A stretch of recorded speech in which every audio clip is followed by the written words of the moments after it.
Hello दोस्तों, welcome to सर्वम academy. कैसे हैं आप सभी? उम्मीद करते हैं कि बेहतर होंगे और बेहतरीन तरीके से आपकी तैयारी चल रही होगी। तो आज हम लोग बात करेंगे मिडेवल इंडिया के बारे में। इससे पहले हम लोगों ने कंप्लीट एंशिएंट इंडियन हिस्ट्री को एक वीडियो में कवर किया है और वो वीडियो लगभग 4.5 घंटे की है। तो अगर आपने अभी तक वो वीडियो नहीं देखी है तो ऊपर आई टैब पर क्लिक करके आप उसको देख सकते हैं और उस वीडियो की लिंक आपको डिस्क्रिप्शन बॉक्स में भी मिल जाएगी और उसकी प्लेलिस्ट आपको हमारे यूट्यूब चैनल पर भी मिल जाएगी, तो वहां से जाकर के आप उसको देख सकते हैं। और उस वीडियो की जो नोट्स हैं, उसकी जो पीडीएफ है वो आपको हमारे टेलीग्राम चैनल पर मिलेगा, जो कि आप उसको जाकर के ज्वाइन कर लें और उस पीडीएफ को डाउनलोड कर लें। तो उस वीडियो का कमेंट बॉक्स में मैंने देखा कि कई लोगों की ये डिमांड थी कि हम लोग अपनी आगे की क्लासेस को कंटिन्यू करें। तो उसी सीरीज में हम लोग अब मिडेवल इंडिया की तरफ चलेंगे और ये हमारा फर्स्ट लेक्चर होगा मिडेवल इंडिया से, जो कि Muslim invasions and rise of Islam के बारे में हम लोग बात करेंगे। ठीक है, तो चलिए शुरू करते हैं। और अभी तक आपने हमारा यूट्यूब चैनल सब्सक्राइब नहीं किया है तो उसको सब्सक्राइब कर लें, ताकि आने वाले वीडियोस के नोटिफिकेशन आप तक पहुंचते रहें। इसके बाद हम लोग दिल्ली सल्तनत के बारे में बात करेंगे, फिर मुगल्स के बारे में बात करेंगे, उसके बाद मराठा एम्पायर के बारे में बात करेंगे। ठीक है, तो वो आने वाली वीडियोस आपको तभी मिल पाएंगी जब चैनल को आप सब्सक्राइब करेंगे और बेल आइकन पर प्रेस करेंगे। इसके अलावा और दूसरी सोशल साइट्स भी हमारी यहाँ पर दे रखी हैं, तो इनसे आप हमसे जुड़ सकते हैं और इन सभी का जो क्यूआर है और लिंक है वो आपको पीडीएफ में ऐसे ही मिल जाएगी और ये वाली पीडीएफ भी आपको हमारे टेलीग्राम चैनल पर मिल जाएगी, तो उसको आप लोग यहाँ से डाउनलोड कर सकते हैं। तो चलिए शुरू करते हैं आज की क्लास को। और आज हम लोग बात करेंगे मिडाइवल इंडिया का जो फर्स्ट लेक्चर होता है हमारा।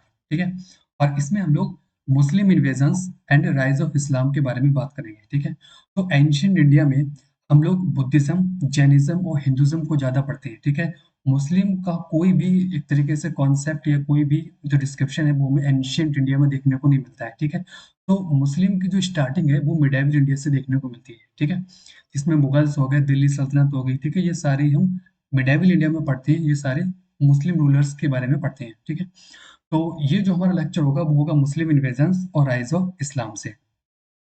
तो इस वीडियो में हम लोग बात करेंगे कि कैसे कैसे इंडिया के ऊपर मुस्लिम इन्वेजन्स हुए और उनके कारण किस तरीके से इस्लाम इंडिया में आया, यानी कि मुस्लिम धर्म का उदय इंडिया में देखने को मिलता है इन मुस्लिम इन्वेजन्स के थ्रू। ठीक है, तो चलिए शुरू करते हैं। तो उन सभी टॉपिक्स को मैंने इन क्वेश्चंस की फॉर्म में अरेंज कर दिया है।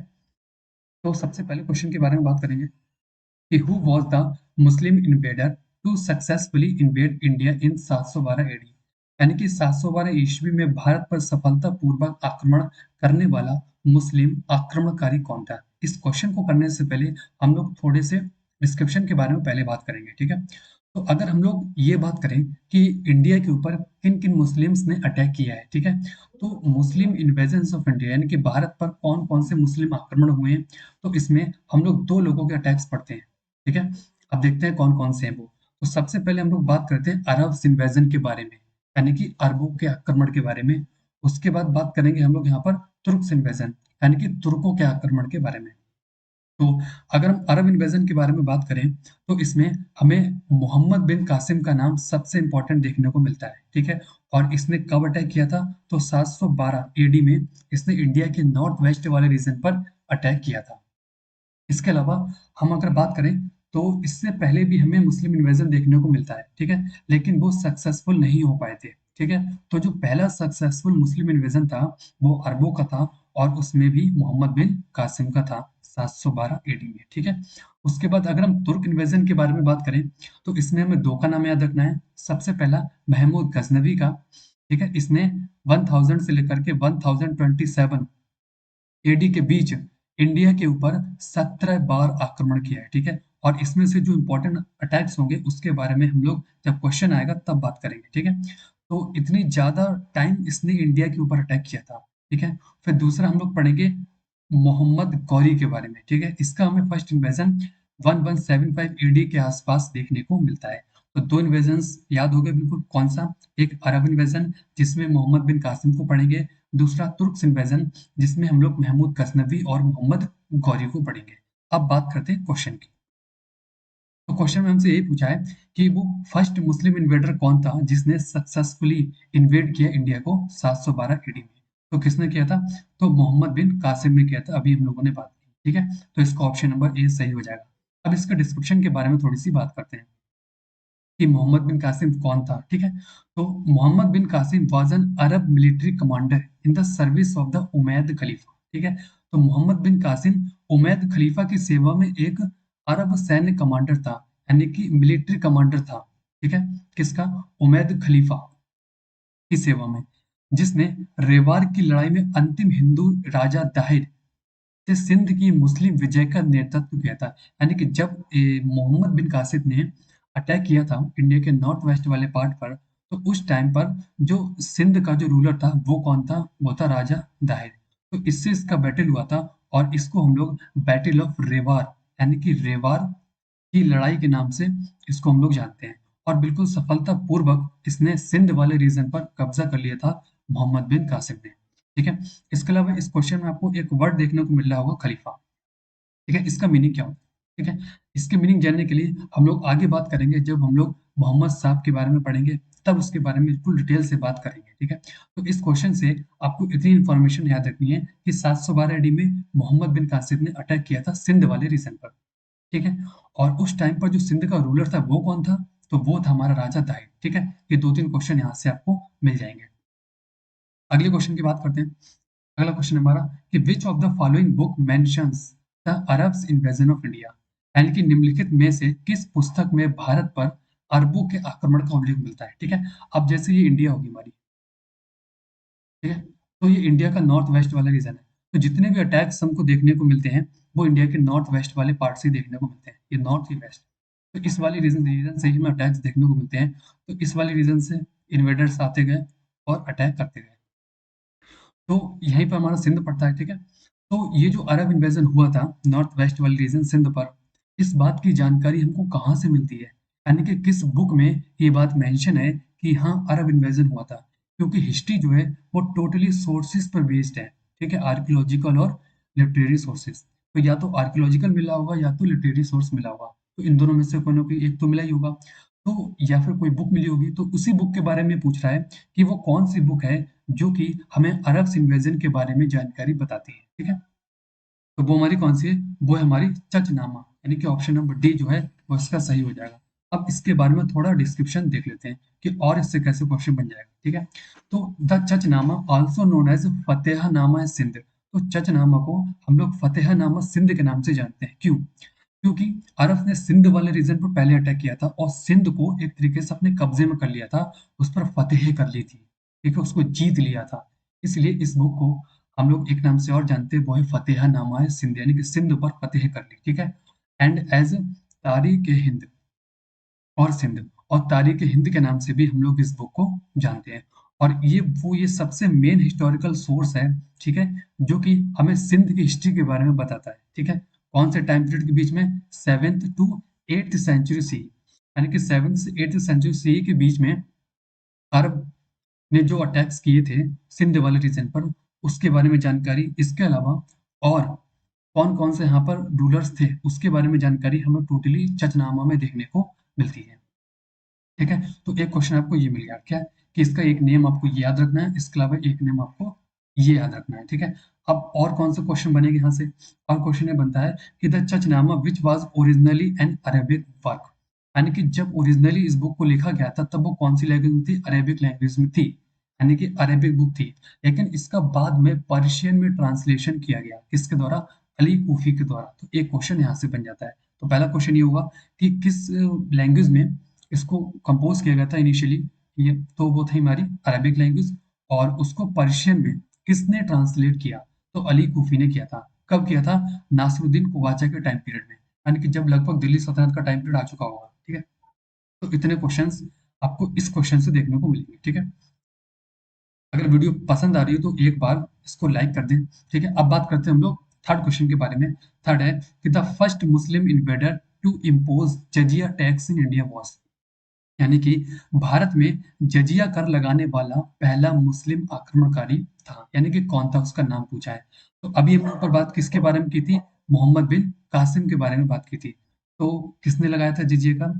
तो मोहम्मद बिन कासिम ने ही लगाया था, यानी कि ऑप्शन नंबर ए इसका सही होगा, ठीक है? अब इसके बारे में थोड़ी सी बात करते हैं, ठीक है? तो उमैद जनरल मोहम्मद बिन कासिम, अभी हमने बात की थी कि उमैद खलीफा के जनरल थे, या मिलिट्री कमांडर था मोहम्मद बिन कासिम, जिसने जज़िया लगाया था इंडिया में 712 एडी में, ठीक है? और जब सिंध पर फ़तेह कर ली थी, तब ये टैक्स यहाँ पर लगाया था, और इस टैक्स को अकबर ने एबॉलिश किया था।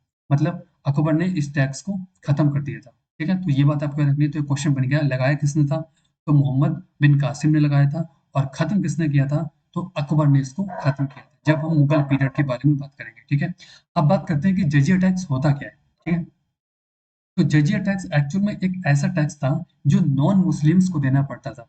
फॉर एग्जाम्पल, जैसे कि एक एरिया है, ठीक है? इस एरिया पे अलग अलग धर्म के लोग रहते हैं, जैसे कि मुस्लिम हो गए, हिंदू हो गए, ठीक है, या दूसरे रिलीजन्स के लोग हो गए, ठीक है? तो इसमें जो मुस्लिम होंगे वो तो इस टैक्स को नहीं देंगे, लेकिन बाकी सभी लोग उसको टैक्स देंगे। क्यों? क्योंकि जो यहाँ पर रूलर है मोहम्मद बिन कासिम, वो तो मुस्लिम है, तो मुस्लिम से वो टैक्स नहीं लेगा। ठीक है? बाकी जो धर्म के लोग हैं उनसे टैक्स लेगा, और उसके बदले में उनको प्रोटेक्शन देगा कि तुम हमारे एरिया में रह सकते हो और हम तुमको प्रोटेक्ट करेंगे। ठीक है? तो नॉन मुस्लिम्स से लिया जाने वाला जो टैक्स है उसी को हम लोग जजिया टैक्स के नाम से यहाँ पर जानते हैं। ठीक है? इसके अलावा अगले क्वेश्चन की बात करते हैं। अगला हमारा है, who was the first Khalifa of Islam? यानी कि इस्लाम का जो पहला खलीफा कौन था? इस क्वेश्चन को करने से पहले थोड़े डिस्क्रिप्शन के बारे में पहले बात करेंगे। ठीक है? तो जो मिडाइवल इंडिया स्टार्ट होती है वो इस्लाम धर्म से ही होती है। ठीक? तो सबसे पहले हम लोग इस्लाम के बारे में बात करेंगे। ठीक है? तो जो इस्लाम के जो फाउंडर हैं वो कौन है? तो इस्लाम के फाउंडर हमारे हैं मोहम्मद साहब। कौन है? हमारे मोहम्मद साहब इस्लाम के फाउंडर हैं। ठीक है? तो मोहम्मद साहब के बारे में ही थोड़ी-सी बात करते हैं। ठीक है? तो जो मोहम्मद साहब का जो जन्म है, ठीक है? इनका बर्थ कब हुआ था? इनका बर्थ हुआ था हमारा 540 एडी में हुआ था। कहाँ हुआ था? ये हुआ था हमारा मक्का में। ठीक है? मक्का वाले रीजन में हुआ था, जो कि सऊदी अरेबिया में पड़ता है। ठीक है? तो 540 एडी में इनका जन्म हुआ था, और इनके जीवन में कई सारे संघर्ष हमें देखने को मिलते हैं। और कई सारे जब इनकी प्रॉब्लम्स थी, मतलब आ जाती थी, तब ये एक हीरा नामक गुफा में चले जाते थे। ठीक है? और लगभग 610 एडी में इन्हें एक तरीके से ईश्वरीय ज्ञान की अनुभूति होती है। ठीक है? तो एक डेट आपको याद रखनी है, 610। तो 610 एडी में इनको ईश्वरीय ज्ञान की एक तरीके से अनुभूति होती है, और फिर अपनी टीचिंग्स को ये दूसरे तक पहुंचाने लगते हैं, और एक अलग समुदाय को यहाँ पर क्रिएट करते हैं। ठीक है? जिसको हम लोग मुस्लिम्स के नाम से जानते हैं। ठीक है? तो 2 क्वेश्चन आपको यहाँ से याद रखने हैं। सबसे पहला कि मोहम्मद साहब इसके फाउंडर थे इस्लाम के। दूसरा, उनका जन्म कहाँ हुआ था? तो 540 एडी में मक्का में हुआ था, जो कि सऊदी अरेबिया में पड़ता है। ठीक है?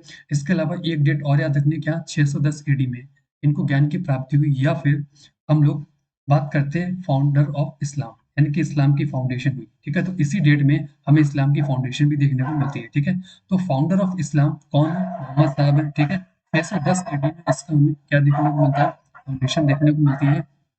और इसके अलावा कुछ और डेट हमको और याद रखनी है। तो ये जो थे एक नए समुदाय को क्रिएट कर रहे हैं। तो ज़ाहिर-सी बात है, किसी नए काम को करने के लिए लोग जो हैं वो आपको विरोध बहुत करेंगे। ठीक है? तो मक्का में कई सारे लोग इनका विरोध करते थे। ठीक है? और उनका रहना यहाँ पे मुश्किल कर दिए थे, इसलिए ये मक्का को छोड़कर मदीना चले गए थे। तो एक डेट हमको याद रखनी है, वो है हमारी 622 एडी। ठीक है? तो इस तारीख को ये कहाँ गए थे? ये मक्का से मदीना गए थे। ठीक है? तो मक्का से मदीना चले गए थे। तो इसी डेट को बहुत ही इम्पोर्टेंट मुस्लिम्स मानते हैं, और इसी को हम लोग हिजरी संवत के नाम से जानते हैं। किस नाम से जानते हैं? हिजरी संवत के नाम से जानते हैं। ठीक है? ये आपको याद रखनी है। तो कई बार क्वेश्चन बन जाता है कि हिजरी संवत की शुरुआत कब से हुई है? तो 622 एडी में इसकी शुरुआत हुई है। ठीक है? तो इतने सारे फैक्ट आपको यहाँ से याद रखने हैं। तो ये दोनों फैक्ट बनेंगे। ठीक है? तो अब क्या हुआ? तो जब तक मोहम्मद साहब रहे, जब तक तो इस्लाम का प्रोपोगेशन होता रहा। ठीक है? और जब इनकी डेथ हुई, इनकी डेथ कब होती है? इनकी डेथ हमें देखने को मिलती है 10 साल के बाद, यानी कि 632 ईडी में। तो इसी डेट को मोहम्मद साहब की डेथ हुई थी, तो इनकी डेथ के बाद अब मुस्लिम कम्युनिटी को कौन देखेगा? ठीक है? तो इसके लिए एक पोस्ट बनाई गई, और उसी पोस्ट को हम लोग खलीफा के नाम से जानते हैं। ठीक है? और इनके जो एक तरीके से जो रिलेशन वाले थे, उन्हीं को खलीफा यहाँ पर बनाया गया था। तो उसी में पूछ रहा है कि जो फर्स्ट खलीफा थे वो कौन थे? तो फर्स्ट खलीफा कौन है? फर्स्ट खलीफा हमारे अबू बकर है। तो ये बात आपको यहाँ पर याद रखनी है। ठीक है? तो after the death of Mohammad Sahab, Abu Bakr succeeded Mohammad Sahab as the leader of Islamic faith. यानी कि जब मोहम्मद साहब की डेथ हुई तो अबू बकर पहले यहाँ पर खलीफा बने और मुस्लिम कम्युनिटी को यहाँ पर उनका मतलब उनका प्रचार प्रसार यहाँ पर किया। और he is the first of the four right guided khalifas, यानी कि जो चार मेजर खलीफास हमें देखने को मिलते हैं उसमें सबसे पहले कौन है, हमारे अबू बकर हैं, जो सही तरीके से मुस्लिम कम्युनिटी को चलाएंगे। ठीक है, और इसमें तो पहले तो कौन हो गया, हमारे अबू बकर हो गए। ठीक है, सेकंड हमारे कौन है, यानी कि 634 एडी में जो उमर है, ठीक है, वो सेकंड खलीफा बनते हैं। और थर्ड खलीफा यानी कि 644 एडी में हमें उथमान या फिर इसको उस्मान के नाम से भी जानते हैं, ये थर्ड खलीफा बने थे। और उसके बाद हम बात करेंगे फोर्थ खलीफा कौन थे, तो 656 एडी में अली बिन तालिब, ये हमारे फोर्थ खलीफा बने थे। तो इन चारों खलीफाओं के नाम आपको यहाँ पर याद रखने, कई बार क्वेश्चन बन जाते हैं। अगली बात करते हैं, अगला क्या है कि which of the following was the last invasion by Mahmud Ghazni outside Punjab. ठीक है, अब महमूद गजनी से क्वेश्चन आ गया। तो अरब से हमें इतने क्वेश्चन देखने को मिलते हैं, अब तुर्क से क्वेश्चन आ रहे हैं। तो तुर्क के दो इन्वेजन हमने पढ़े, कौन कौन से, एक महमूद गजनी का, एक मोहम्मद गौरी का। तो महमूद गजनी से ये क्वेश्चन है। ठीक है, तो इसमें ये कह रहा है कि पंजाब के बाहर महमूद गजनी द्वारा निम्नलिखित में से कौन सा अंतिम आक्रमण था, यानी कि पंजाब के बाद बाहर कौन सा आक्रमण किया था लास्ट। तो महमूद गजनी जो है, इसने इंडिया के ऊपर 17 बार आक्रमण किया था। ठीक है, और 17 बार आक्रमण में जो सबसे इंपॉर्टेंट हमें इसका अटैक देखने को मिलता है वो 16th नंबर का अटैक मिलता है। ठीक है, जो कि इसने 1025 एडी में किया था। और ये अटैक इसने गुजरात वाले रीजन में किया था। और गुजरात में बहुत ही फेमस टेम्पल आप जानते होंगे, वो है हमारा सोमनाथ टेम्पल। तो सोमनाथ टेम्पल के ऊपर इसने अटैक किया था और सारी संपत्ति को लूट लिया था और मंदिर को ध्वस्त कर दिया था। ठीक है, तो ये कौन से रीजन पर किया था, इसी सोमनाथ वाले रीजन पे इसने यहाँ पर अटैक। ठीक है, तो इसी के बारे में बात करेंगे कि the most famous attack on India was the attack on Somnath temple in Gujarat. तो वही बात की अभी हमने कि सोमनाथ टेम्पल पर इसने अटैक किया था 1025 में, जो कि सबसे इंपॉर्टेंट इसमें अटैक यहाँ पर देखने को मिलता है इसका पंजाब से बाहर। On the way back to the Ghazni after looting the Somnath temple, यानी कि जब सोमनाथ टेम्पल को ये लूट कर वापस आ रहा था, the Jats had attacked his army, तब जटों ने इसके ऊपर आक्रमण कर दिया और फिर यही इसका लास्ट अटैक बना। ठीक है, और इसकी फिर डेथ होगी किसमें, यानी कि 1030 एडी में इसकी हमें डेथ यहाँ पर देखने को मिलती है। ठीक है, तो महमूद गजनी ने जो 17 बार आक्रमण किया है, ठीक है, उन 17 आक्रमण को हम लोग एक जो इंपॉर्टेंट आक्रमण है उसको देख लेते हैं, जिससे क्वेश्चन बनते ही बनते हैं। ठीक है, तो सबसे पहले बात करेंगे इसके फर्स्ट अटैक के बारे में। इसका फर्स्ट अटैक जो है वो पंजाब इन्वेजन के नाम से फेमस है, इसको पंजाब आक्रमण के नाम से जानते हैं, जो कि 1000 एडी में किया था। अब किसके अगेंस्ट किया था, तो अगेंस्ट हिंदू शाही डायनेस्टी, यानी कि जब इसने पंजाब वाले रीजन पर अटैक किया था तब उस टाइम पर हिंदू शाही डायनेस्टी रूल करी थी। और उसमें भी उसका जो रूलर था वहां का वो था हमारा जयपाल। ठीक है, तो जयपाल के विरुद्ध इसने यहाँ पर अटैक किया था पहला। दूसरा हमारा जो सेकंड अटैक था वो पेशावर वाले रीजन पर किया था, इसको हम लोग पेशावर इन्वेजन के नाम से जानते हैं। और ये 1001 एडी में किया था और इसको हम लोग बैटल ऑफ पेशावर के नाम से जानते हैं। ये भी जयपाल के विरुद्ध किया था। ठीक है, और इसमें क्या हुआ था कि जयपाल ने हार किसकी हुई, जयपाल की हुई। तो जयपाल ने सुसाइड कर लिया था। ठीक है, जब मोहम्मद गजनवी ने इसको हराया या गजनी ने इसको हराया तब इसने सुसाइड कर लिया था। फिर नेक्स्ट रूलर अब कौन बनेगा, तो Anandpal became the next Hindu shahi ruler. तो जो आनंदपाल थे वो अगले हिंदू शाही शासक बने थे। ठीक है, फिर बात करते हैं इसके फोर्थ अटैक के बारे में। ये था मुल्तान फर्स्ट इन्वेजन, जो कब हुआ था, ये 1006 एडी में हुआ था। और इसमें क्या हुआ था कि गजनी डिफीटेड दाऊद करमाटी, यानी गजनी ने दाऊद करमाटी को यहाँ पर हराया था। ठीक है, तो ये क्वेश्चन कई बार बन जाता है। फिर बात करते हैं अगला। अगला हमारा है 9th नंबर का अटैक। इसमें कह रहा है कि इसमें किस पर अटैक किया था, तो थानेश्वर वाले रीजन पर अटैक किया था, इसलिए इसको हम लोग थानेश्वर इन्वेजन के नाम से जानते हैं। और ये 1014 एडी में किया था। और इसमें जो गजनी है उसने राजा राम को हराया था, इनकी गजनी डिफीटेड राजा राम। फिर बात करेंगे इसके 12th अटैक के बारे में। तो 12th अटैक इसने मथुरा और कन्नौज वाले रीजन पर किया था। ठीक है, ये दोनों ही यूपी वाले रीजन में पड़ते हैं। कब किया था, ये 1018 एडी में किया था। और गजनी डिफीटेड किंग जयपाल, जो गुर्जर प्रतिहार रूलर है। तो उस टाइम पर जो लोकल रूलर थे वो कौन थे, वो गुर्जर प्रतिहार डायनेस्टी चल रही थी, तो उसके रूलर यहाँ पर जयपाल थे, उसके विरुद्ध ये अटैक किया था। फिर बात करेंगे 13th अटैक के बारे में। ये कालिंगर अटैक या फिर कालिंजर भी बोलते हैं इसको। तो कालिंजर इन्वेजन कब किया था? 1019 एडी में किया था और इसमें गजनी ने त्रिलोचन पाल को पराजित किया था इस अटैक में। ठीक है, फिर बात करेंगे सबसे इंपॉर्टेंट जिससे भी क्वेश्चन भी था 16th नंबर का अटैक, क्योंकि सोमनाथ इन्वेजन के नाम से फेमस है, जो कि 1025 एडी में इसने किया था और इसमें इसने सोमनाथ टेम्पल को लूट लिया था, जो कि गुजरात वाले रीजन में पड़ता है। और उस टाइम पर उस रीजन में चालुक्य डायनेस्टी रूल कर रही है। ठीक है, और उसमें भी उसका रूलर कौन है? वो है भीम फर्स्ट। तो ये आपको यहाँ पर याद रखना है। फिर बात करते हैं इसके लास्ट अटैक के बारे में। इसका जो 17th नंबर का जो अटैक है उसको हम लोग सिंध इन्वेजन के नाम से जानते हैं। और ये जो था ये 1027 एडी में इसने किया था और अगेंस्ट जट, यानी कि जटों के विरुद्ध हुआ था। फिर जटों ने इस इन्वेजन के बाद इसकी फाइनली हमें डेथ देखने को मिलती है 1030 एडी में।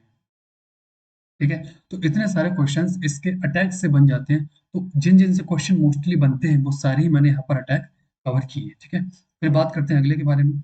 अगला हमारा 6 नंबर का, इसमें कह रहा है कि the famous Arabic scholar Al Biruni came into contact with India through, यानी कि whom, in the 11th century AD, यानी कि प्रसिद्ध अरबी विद्वान अल बेरूनी, बहुत इंपॉर्टेंट नाम है। ठीक है, 11वीं शताब्दी ईस्वी में किसके माध्यम से या फिर किसके साथ भारत के संपर्क में आया?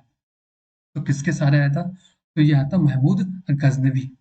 ठीक है, तो महमूद गजनवी के साथ तो भारत आया। ये एक राइटर था, कौन? अल बेरूनी, अरेबिक स्कॉलर था। ठीक है, अब इसके बारे में थोड़ी सी डिस्क्रिप्शन पढ़ लेते हैं। तो जो अल बेरूनी था, ठीक है, वो बहुत ही एक बड़ा विद्वान था। ठीक है, जिसको हम लोग पॉलीमेथ के नाम से भी जानते हैं। पॉलीमेथ मतलब एक ऐसा व्यक्ति जो कई सारे टॉपिक्स की उसको नॉलेज है, कई सारी फील्ड्स में उसको नॉलेज है। ठीक है, उसको हम लोग पॉलीमेथ बोलते हैं। Who lived in the 11th century AD in central Asia, जो 11th सेंचुरी के आसपास सेंट्रल एशिया वाले रीजन में रहता था। And he was invited to India by Mahmud Ghaznavi, तो महमूद गजनवी ने इसको आमंत्रित किया भारत चलने के लिए।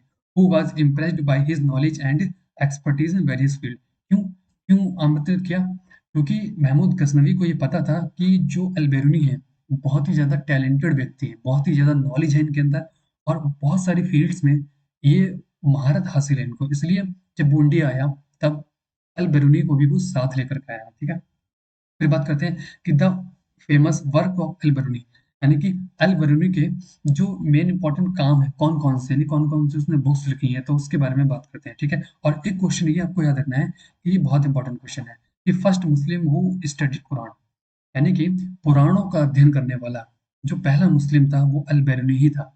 ठीक है, मतलब मुस्लिम है लेकिन हिंदू जो ग्रंथ है हमारे पुराण, उसका इसने अध्ययन किया है, तो उसको पॉलीमैथ क्यों ना बोले?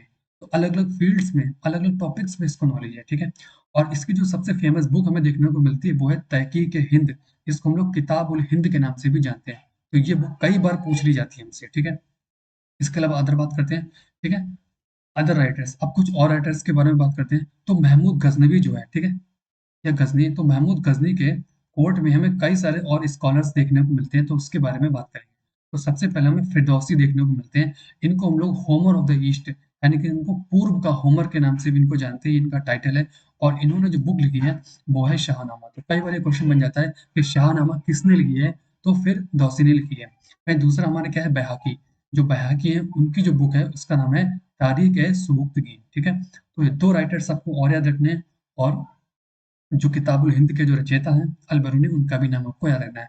तो तीनों का नाम बहुत इंपॉर्टेंट है, कई बार क्वेश्चन यहाँ से बन जाता है। फिर अगले क्वेश्चन की बात करते हैं। अगला क्वेश्चन है हमारा कि the first invasion of Mohammad Ghori was in, यानी कि मोहम्मद गौरी का पहला अटैक कब हुआ था? यानी कि मुल्तान वाले रीजन पर, वो डेट पूछ रहा है। ठीक है, तो अब बात करके सेकंड तुर्क आ गया, क्योंकि फर्स्ट तुर्क कौन था? वो था हमारा गजनी, अब है गौरी। ठीक है, तो कब किया था इसने? बात की थी हमने 1175 एडी में इसने मुल्तान वाले रीजन पर अटैक किया था। ठीक है, तो अब इसके थोड़ा डिस्क्रिप्शन के बारे में बात करेंगे कि Mohammad Ghori was an ambitious leader, यानी कि बहुत ही महत्वाकांक्षी था। मतलब किसी की नहीं सुनता था, मतलब बहुत ही बड़े एरिया पे कवर करना चाहता था, अलग अलग संपत्तियों को लूटना चाहता था अपने, या फिर जो दूसरे हमें देखने को मिलते हैं एक तरीके से बड़े एम्पायर को स्टैब्लिश करना चाहता था। तो इतना ज्यादा हमें ये पावरफुल देखने को मिलता है Mohammad Ghori. His invasions in India were contest of the Multan and Sindh, तो इसके ज्यादा का जो आक्रमण है वो हमें मुल्तान और सिंध वाले रीजन पर देखने को मिलते हैं। लगभग 1175 और 1178 के आसपास इसने इंडिया में अटैक किया था।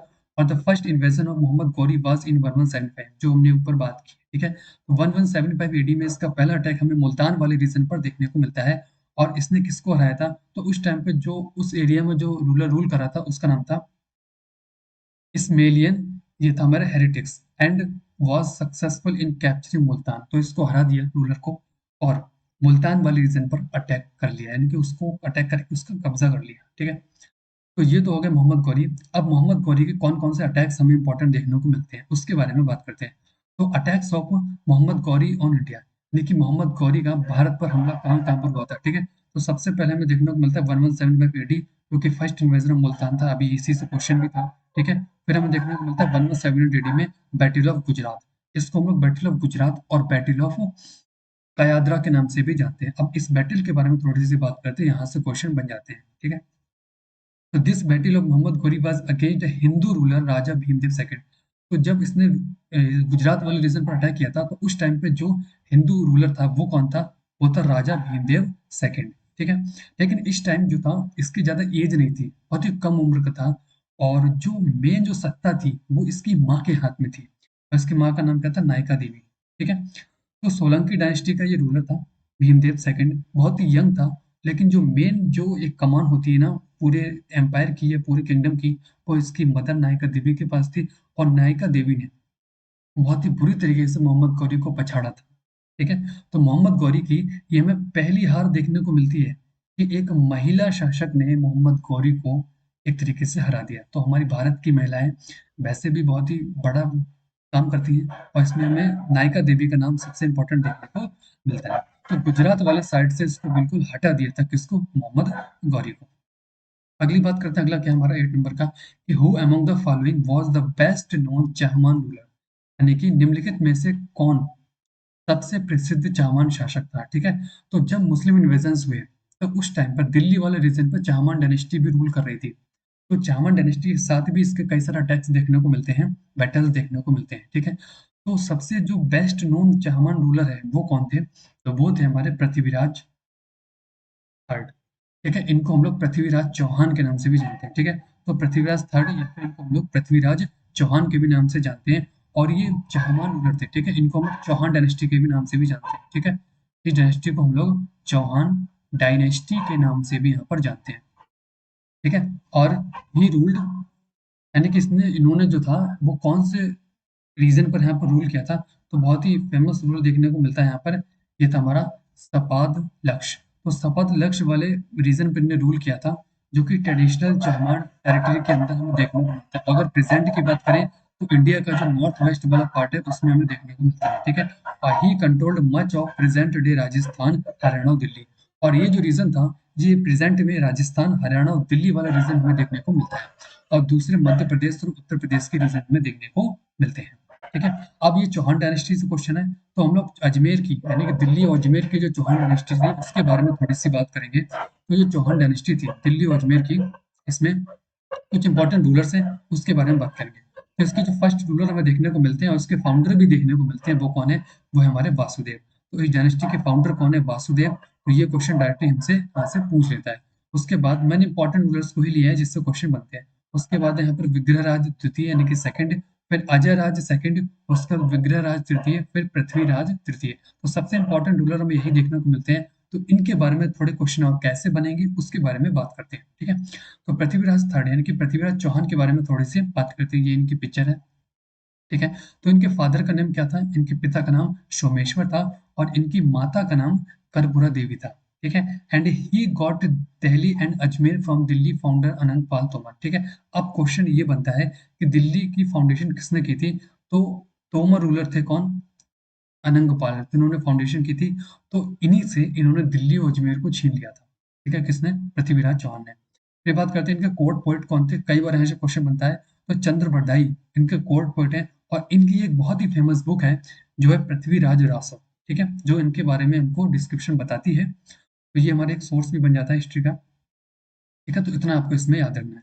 फिर बात करते हैं अगले की। अगला हमारा 9th नंबर का है कि the first battle of Tarain was in the year, यानी कि तराइन का पहला युद्ध किस वर्ष में हुआ था? तो फर्स्ट जो बैटल हुआ था वो हुआ था हमारा 1191 में। ठीक है? इसमें कोई ऑप्शन नहीं है। ठीक है? इसका सही ऑप्शन हमारा होगा first battle of Tarain 1191 AD में, मैं इसको यहाँ पे करेक्ट कर दूंगा पीडीएफ में। तो 1191 एडी में ये हमें देखने को मिलता है, इसमें से कोई भी ऑप्शन नहीं है। ठीक है, अब बात करते हैं इसके बारे में थोड़ा सा।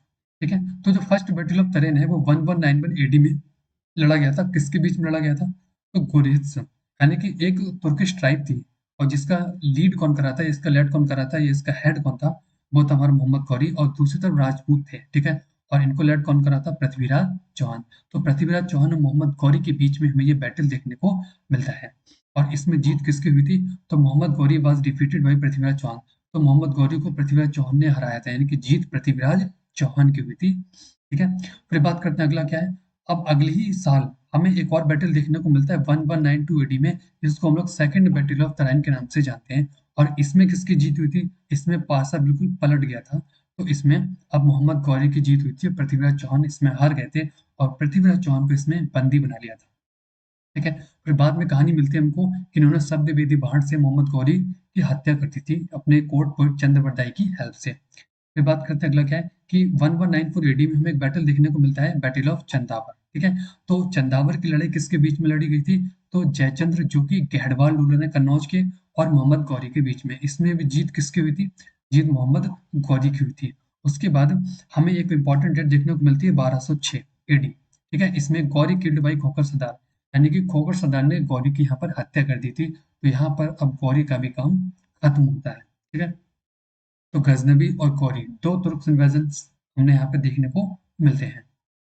फिर बात करते हैं अगला, और ये लास्ट क्वेश्चन है। ठीक है, 10th नंबर का। इसमें कह रहा है कि which slave of Mohammad Ghori conquered Bengal and Bihar. ठीक है, अब यानी कि जो स्लेव का जो ट्रेडिशन है वो हमें एक तरीके से अरब वाली कंट्रीज में देखने को मिलता है। ठीक है, और जो हमारा जो सेंट्रल एशिया वाला अंदर वाला पार्ट है उसमें हमें देखने को मिलता है। तो उसी में जब मोहम्मद गौरी है तो उसके कई सारे गुलाम हमें देखने को मिलते हैं, कई सारे स्लेव देखने को मिलते हैं। तो जब मोहम्मद गौरी की डेथ होती है तो उसकी डेथ के बाद उसका जो पूरा एम्पायर है वो कई सारे पार्ट्स में डिवाइड होता है, और अलग अलग रीजन्स जो है वो अलग अलग उसके स्लेव्स कैप्चर कर लेते हैं। ठीक है, जिसमें जो बंगाल और बिहार वाला रीजन है ये कौन कैप्चर करता है इसमें कह रहा है। ठीक है, तो ये बंगाल बिहार वाला रीजन जो है वो बख्तियार खिलजी यहाँ पर इसको कैप्चर कर लेता है। ठीक है, तो बिटवीन 1193 एंड 1202 एडी में बख्तियार खिलजी किसको कॉन्कर कर लेता है? ये बिहार और जो बंगाल वाला रीजन है। ठीक है, और बिहार में ही हमें क्या देखने को मिलता है? विक्रमशिला और नालंदा, दो हमें फेमस यूनिवर्सिटीज देखने को मिलती हैं, उसको यहाँ पर ध्वस्त कर देता है ये। और बख्तियार खिलजी ये क्या करता है? अपनी कैपिटल किसको बनाता है? लखनऊ को अपनी कैपिटल बनाता है। ठीक है, तो ये क्वेश्चन बनता है कि नालंदा और विक्रमशिला को ध्वस्त किसने किया था? तो ये किसने किया था? तो ये इसने किया था, बख्तियार खिलजी ने किया था। ठीक है, तो अब बात करते हैं। ठीक है, तो गौरी की डेथ के बाद उसका किंगडम 4 पार्ट्स में डिवाइड हुआ था। उसके जो गुलाम थे उनके बीच अभी हमने बात की थी। अब कौन कौन से गुलाम थे और कौन से गुलाम को कौन सा रीजन मिला था इसके बारे में बात करते हैं। ठीक है, तो सबसे पहले बात करेंगे कुतुबुद्दीन ऐबक के बारे में। ठीक है, कुतुबुद्दीन ऐबक को इंडियन वाला एरिया मिला था, यानी कि जो भारतीय क्षेत्र था वो कुतुबुद्दीन ऐबक को मिला था। और कुतुबुद्दीन ऐबक ने ही, ठीक है, आगे चलकर दिल्ली वाले रीजन पर ही एक अलग डायनेस्टीज को, एक अलग पूरे एक तरीके से एम्पायर को यहाँ पर खड़ा कर दिया, जिसको हम, या फिर एक अलग सल्तनत को यहाँ पर बना लिया, जिसको हम लोग दिल्ली सल्तनत के नाम से जानेंगे। ठीक है, इसके बाद अगला जो लेक्चर होगा उसकी नींव हमें यहीं से देखने को मिलती है कि गौरी का जो गुलाम है कुतुबुद्दीन ऐबक, उसको जब इंडिया का दिल्ली वाला रीजन मिला था तो उसी के ऊपर इसने फाउंडेशन की थी, किसकी? दिल्ली सल्तनत की, जो कि 1206 एडी में इसकी फाउंडेशन की थी। इसको हम लोग अपने अगले लेक्चर में कंप्लीट दिल्ली सल्तनत के बारे में बात करेंगे। ठीक है, वहीं इसका जो दूसरा स्लेब था वो था हमारा ताजुद्दीन याल्दोस, या फिर इसको याल्दोस के नाम से भी जानते हैं। इसको गजनी वाला एरिया मिलता है जो कि अफगानिस्तान में यहाँ पर पड़ता है। ठीक है, वहीं बात करेंगे जो नसरुद्दीन कुवाचा है। ठीक है, इसको उच्च और सिंध वाला रीजन जो कि पाकिस्तान में पड़ता है वो रीजन मिलता है। और उसके बाद जो फोर्थ जिसका गुलाम था वो था मोहम्मद इब्न बख्तियार खिलजी, इसको बंगाल बिहार वाला रीजन मिलता है, जिसने नालंदा को ध्वस्त किया था। ठीक है, तो ये चार हमें स्लेव्स देखने को मिलते हैं। किसको कौन सा रीजन मिला है ये क्वेश्चन भी कई बार पूछ लेता है, इसलिए मैंने चारों को यहाँ पर कवर कर दिया है। तो यहाँ पर हम लोगों का कंप्लीट मुस्लिम इन्वेजन और राइज ऑफ इस्लाम कैसे कैसे हुआ, ठीक है, वो सभी हम लोगों ने इसमें बात कर ली है। और अगर वीडियो अच्छी लगी हो तो एक बार इसको लाइक कर दें, और यूट्यूब चैनल को अभी तक सब्सक्राइब नहीं किया है तो उसको सब्सक्राइब यहाँ पर कर दें। ठीक है, बाकी इस वीडियो को ज़्यादा से ज़्यादा शेयर करते रहें। और इसके अलावा यहाँ पर मैंने कुछ कीवर्ड्स लिंक्स लगाए हैं, इसको आप लोग क्लिक करके डायरेक्टली हमसे जुड़ सकते हैं।